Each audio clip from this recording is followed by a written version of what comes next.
आज हम देखने वाले हैं कि हम 1 से लेकर 1000 तक जितने भी आर्मस्ट्रांग नंबर्स हैं उन्हें किस तरह से प्रिंट आउट करवा सकते हैं। तो आइए शुरू करते हैं। अस्सलाम वालेकुम फ्रेंड्स, वेलकम टू टेक्निकल अमार। 1 से लेकर 1000 तक आर्मस्ट्रांग नंबर्स को प्रिंट करवाने से पहले हम ये देख लेते हैं कि आर्मस्ट्रांग नंबर होता क्या है। Armstrong number is a number that is equal to the sum of cubes of its digits. So Armstrong number क्या होता है? उसके डिजिट्स के क्यूब्स का सम अगर इक्वल आ जाए उसी नंबर के तो वो क्या होगा? आर्मस्ट्रांग नंबर होगा। फॉर एग्जांपल 0 एक आर्मस्ट्रांग नंबर है, 1 एक आर्मस्ट्रांग नंबर है, 153 एक आर्मस्ट्रांग नंबर है, 370 एक आर्मस्ट्रांग नंबर है and up to so on. अब हम ये देख लेते हैं कि 153 एक आर्मस्ट्रांग नंबर क्यों है। क्योंकि अगर हम देखें तो 153 के अंदर हमारे पास 3 डिजिट्स हैं, 1, 5 एंड 3। 1 का अगर हम क्यूब लें और उसके बाद 5 का क्यूब लें और उसके बाद 3 का क्यूब लें और उसके बाद हम क्या करें, इन्हें सम अप कर दें तो 1 का क्यूब क्या आता है 1, 5 का आता है 125 एंड 3 का क्यूब आता है 27। अगर हम इन्हें सम अप करें तो हमारे पास बनता है 153। सो ओरिजिनल नंबर भी हमारे पास क्या था? 153 था। तो अगर आप देखें तो यहाँ पे क्या हो रहा है कि उसके डिजिट्स के क्यूब्स का सम उसी नंबर के बराबर आ रहा है, इसलिए ये क्या है? एक आर्मस्ट्रांग नंबर है। तो हमने क्या करना है, 1 से लेकर 1000 तक चेक करना है हर नंबर को कि वो आर्मस्ट्रांग नंबर है। अगर है तो हम उसे क्या करेंगे? प्रिंट करवाएंगे। तो यहाँ पे क्या होगा, हमें यूज़र से कोई भी इनपुट लेने की ज़रूरत नहीं है। हम एक लूप लगाएंगे जो कि 1 से स्टार्ट होगा और 1000 तक जाएगा। तो मैं क्या करता हूँ, यहाँ पे एक स्टेटमेंट प्रिंट कराता हूँ, आर्मस्ट्रांग नंबर्स आर।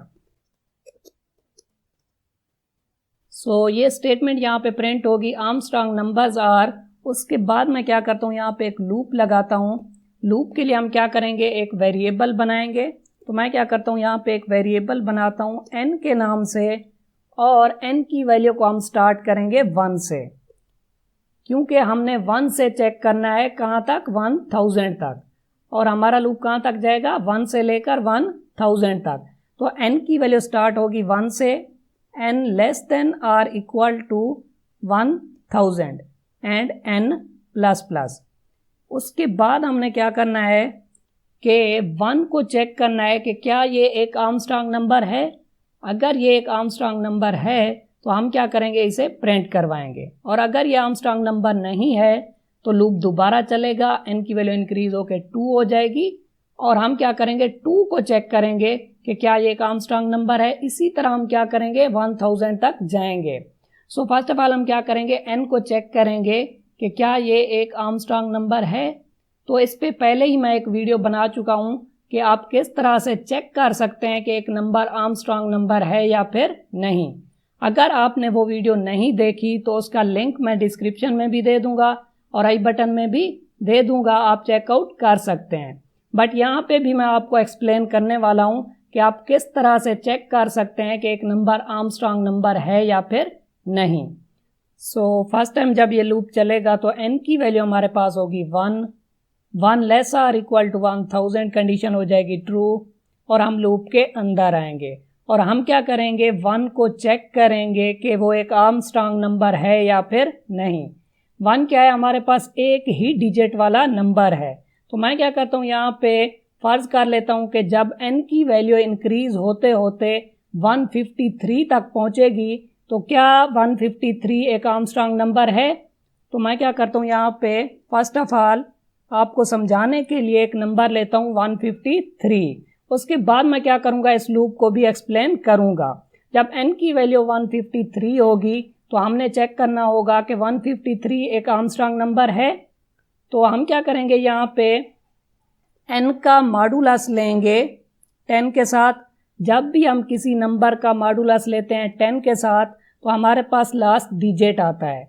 तो मैं क्या करता हूँ कि यहाँ पे एक वेरिएबल बनाता हूँ r के नाम से, यानी कि रिमाइंडर के नाम से, और जो हमारे पास रिमाइंडर आएगा उसे हम रखा देंगे r के अंदर और जो रिमाइंडर आएगा वो क्या आएगा, लास्ट डिजिट आएगा, क्योंकि जब भी किसी नंबर को 10 पे हम क्या करते हैं, उसका मॉडुलस लेते हैं तो हमारे पास लास्ट डिजिट आता है। तो यहाँ पे क्या होगा, r में आ जाएगा 3, और उसके बाद हमने क्या करना है, क्योंकि आर्मस्ट्रांग नंबर क्या होता है, उसके डिजिट्स के क्यूब्स का अगर सम उसी नंबर के बराबर आएगा तो वो आर्मस्ट्रांग नंबर होगा। तो हमारे पास एक डिजिट आ चुका है 3, हम क्या करेंगे, इसका क्यूब लेंगे। तो मैं क्या करता हूँ, r का क्यूब लेता हूँ, और उसके बाद हमने क्या करना होगा, हर क्यूब को सम अप करना होगा। तो मैं क्या करता हूँ, एक और वेरिएबल बनाता हूँ सम के नाम से, और ये जो हमारे पास क्यूब आया है इसे हम ऐड कर देंगे सम के अंदर।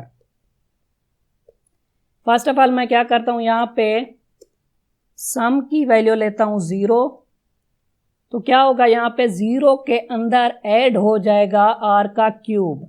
r का क्यूब क्या होगा हमारे पास, क्योंकि r की वैल्यू है 3 इंटू 3 हमारे पास हो जाएगा 27, और वो ऐड हो जाएगा सम के अंदर। उसे मैं क्या करता हूँ, वापस रखा देता हूँ सम के अंदर। तो हमारे पास यहाँ पे क्या होगा, सम में आ जाएगा 0 + 27 यानी कि 27। उसके बाद क्या होगा, लास्ट डिजिट का हमने यहाँ पे क्यूब ले लिया। अब हम चाहते हैं कि उससे नेक्स्ट जो डिजिट है उसका क्यूब लें। तो मैं क्या करूँगा, यहाँ पे n की वैल्यू हमारे पास क्या है, 153। तो मैं क्या करता हूँ, n को डिवाइड कर देता हूँ 10 पे। जब हम n को 10 पे डिवाइड करेंगे तो क्या होगा, हमारे पास यहाँ पे आएगा 15.3, क्योंकि n हमारे पास क्या है, एक इंटीजर वैल्यू है। n हमारे पास एक इंटीजर वैल्यू है, इसलिए क्या होगा, यहाँ पे ये जो डेसिमल वाला पार्ट है यहाँ से कैंसिल हो जाएगा और हमारा आंसर क्या आएगा, 15 ही आएगा। और उसे हम क्या करते हैं, वापस रखा देते हैं n के अंदर। और हम भी यही चाहते थे कि क्या हो, लास्ट डिजिट यहाँ से डिस्कार्ड हो जाए। क्यों, क्योंकि लास्ट डिजिट का क्यूब हम ले चुके हैं। तो अब हमारे पास n की वैल्यू क्या है, 15 है। अब मैं क्या चाहता हूँ कि इस डिजिट को अलहदा करूँ और इसका क्यूब लूँ। तो डिजिट को अलहदा करने के लिए मुझे क्या करना पड़ेगा, n का मॉडुलस लेना पड़ेगा 10 पे। तो उसके लिए मुझे क्या करना पड़ेगा, इन तीनों लाइंस को रिपीट करवाना पड़ेगा। तो मैं क्या करता हूँ, यहाँ पे एक लगाता हूँ लूप। जब तक n की वैल्यू ग्रेटर देन 0 होगी ये लूप चलता रहेगा। उसके बाद मैं क्या करता हूँ, इन तीनों लाइंस को यहाँ से कट करके लूप के अंदर रखा देता हूँ। सो फर्स्ट टाइम जब ये लूप चलेगा n ग्रेटर देन 0, n की वैल्यू क्या होगी, 153। कंडीशन ट्रू होगी, हम n का मॉडुलस लेंगे 10 के साथ, वो आएगा 3, और उसका हम क्यूब लेके सम के अंदर रखा देंगे और वो आ जाएगा 27। उसके बाद हमने क्या करना है, n को डिवाइड करना है 10 पे ताकि लास्ट डिजिट यहाँ से ख़त्म हो जाए। तो हमारे पास आएगा 15। लूप दोबारा चलेगा n ग्रेटर देन 0, बिल्कुल n ग्रेटर देन 0 है, 15 ग्रेटर देन 0 है, इसलिए क्या होगा, हम लूप के अंदर आएंगे, n का मॉडुलस लेंगे 10 पे, तो क्या आएगा हमारे पास, लास्ट डिजिट आएगा एज ए रिमाइंडर यानी कि 5 आएगा। और उसके बाद हम क्या करेंगे, सम में ऑलरेडी हमारे पास पड़ा हुआ है 27, उसके अंदर ऐड कर देंगे r का क्यूब यानी कि 5 का क्यूब। 5 का क्यूब हमारे पास क्या आएगा, 125, और वो ऐड हो जाएगा सम के अंदर और वैल्यू वापस चली जाएगी सम के अंदर। उसके बाद हमने क्या करना है, n को डिवाइड करना है 10 पे। जब हम n को डिवाइड करेंगे 10 पे तो हमारा आंसर आएगा 1.5, बट क्योंकि n एक इंटीजर वैल्यू है इसलिए ये डेसिमल वाला पार्ट नहीं आएगा और यहाँ पे क्या होगा, 5 डिस्कार्ड हो जाएगा। तो n की वैल्यू अब हमारे पास हो जाएगी 1 ग्रेटर देन 0। कंडीशन यहाँ पे ट्रू हो जाएगी और क्या होगा, यहाँ पे हम n का मॉडुलस लेंगे 10 के साथ, यानी कि 1 का मॉडुलस लेंगे 10 के साथ। अगर हमारे पास न्यूमरेटर वाली वैल्यू छोटी हो तो क्या होता है, हमारा आंसर वही आता है। ठीक है, अगर हम मॉडुलस लें किसी नंबर का तो क्या होगा, अगर n की वैल्यू यानी कि न्यूमरेटर की वैल्यू छोटी होगी डिनोमिनेटर से तो क्या होगा, वही हमारा रिमाइंडर होगा, यानी कि न्यूमरेटर ही हमारा रिमाइंडर होगा। तो यहाँ पे क्या होगा, रिमाइंडर 1 होगा। सम में ऑलरेडी पड़ा हुआ है 27 + 125, उसके अंदर ऐड हो जाएगा r का क्यूब। r का क्यूब यानी कि 1 का क्यूब, वो होगा हमारे पास 1 और वो इसमें ऐड हो जाएगा। उसके बाद क्या होगा, n को हम डिवाइड करेंगे 10 पे तो हमारे पास आएगा 0.1। 0.1 क्योंकि डेसिमल वाला पार्ट तो आता नहीं है इसलिए हमारे पास यहाँ पे आएगा 0। 0 ग्रेटर देन 0 कंडीशन यहाँ पे हो जाएगी फॉल्स और हम लूप के बाहर आ जाएंगे। जब हम लूप के बाहर आएंगे तो हम क्या करेंगे, चेक करेंगे कि जो हमारा ओरिजिनल नंबर था 153 क्या सम क्यूब ऑफ सम उसी के बराबर है, यानी कि डिजिट्स के क्यूब्स का सम उसी के बराबर है। अगर है तो वो आर्मस्ट्रांग नंबर है।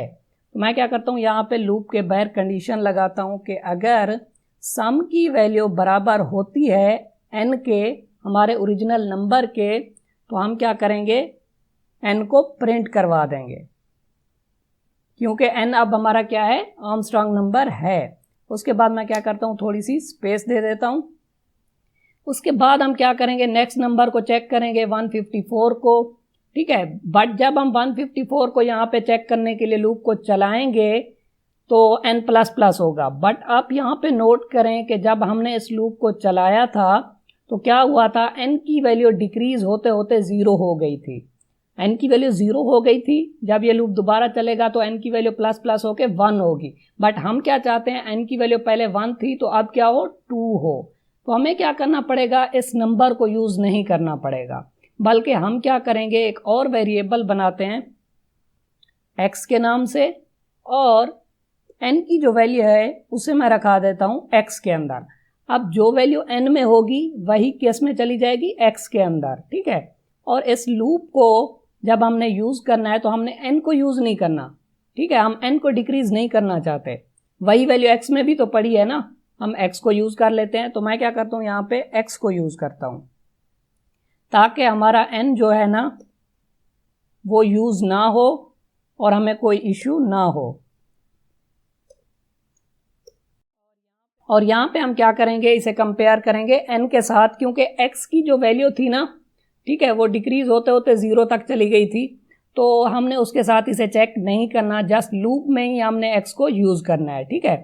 तो ओरिजिनल नंबर हमारा n था, अब हमने क्या करना है, क्योंकि n को हमने यूज़ नहीं किया तो उसमें वही वैल्यू होगी 153। तो हम क्या करेंगे, सम को चेक करेंगे n के साथ, ठीक है। उसके बाद क्या होगा, जब लूप दोबारा चलेगा तो यहाँ पे क्या होगा, क्योंकि हमने n को डिक्रीज नहीं किया था इसलिए क्या होगा, n की वैल्यू इंक्रीज होके 54 हो जाएगी, ठीक है। तो अब मैं क्या करता हूँ, आपको शुरू से ये लूप बताता हूँ कि जब n की वैल्यू 1 होगी तो क्या होगा, यहाँ पे ये लूप चलेगा, कंडीशन ट्रू होगी। उसके बाद हम क्या करेंगे, सम के अंदर 0 रखा देंगे फर्स्ट ऑफ ऑल, n की वैल्यू को x के अंदर रखाएंगे, 1 ग्रेटर देन 0 होगा, कंडीशन ट्रू होगी। हम क्या करेंगे, 1 का मॉडुलस लेंगे 10 के साथ तो वो क्या आएगा, जस्ट 1 ही आएगा। और उसके बाद क्या होगा, सम में 0 पड़ा था और उसके बाद 1 का क्यूब लेंगे तो वो आएगा 1। और यहाँ पे जब मैं 1 को डिवाइड करूँगा 10 पे तो 0 आएगा।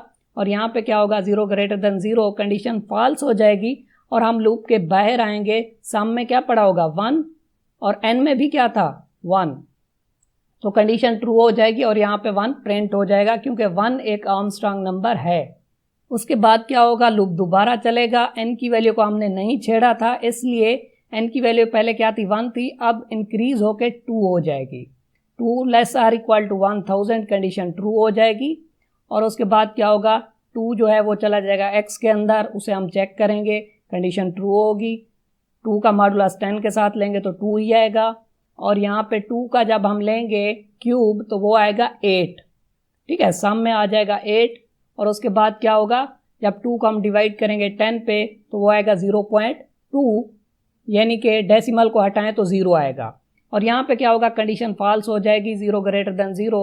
और जब हम लूप के बाहर आएंगे तो सम में 8 था लेकिन n में क्या था, 2 था, तो क्या होगा, यहाँ पे ये कंडीशन फॉल्स हो जाएगी और 2 यहाँ पे प्रिंट नहीं होगा क्योंकि 2 आर्मस्ट्रांग नंबर नहीं है। तो उसके बाद क्या होगा, n की वैल्यू इंक्रीज होकर 3 हो जाएगी।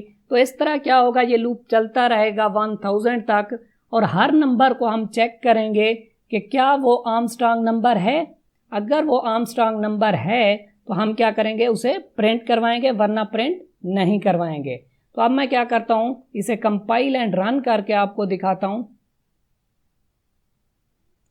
सो आप यहां पे देख सकते हैं कि हमें शो हो रहा है आर्मस्ट्रांग नंबर्स आर 1, 153, 370, 371, 407। ये हमारे पास क्या है, आर्मस्ट्रांग नंबर्स हैं बिटवीन 1 एंड 1000।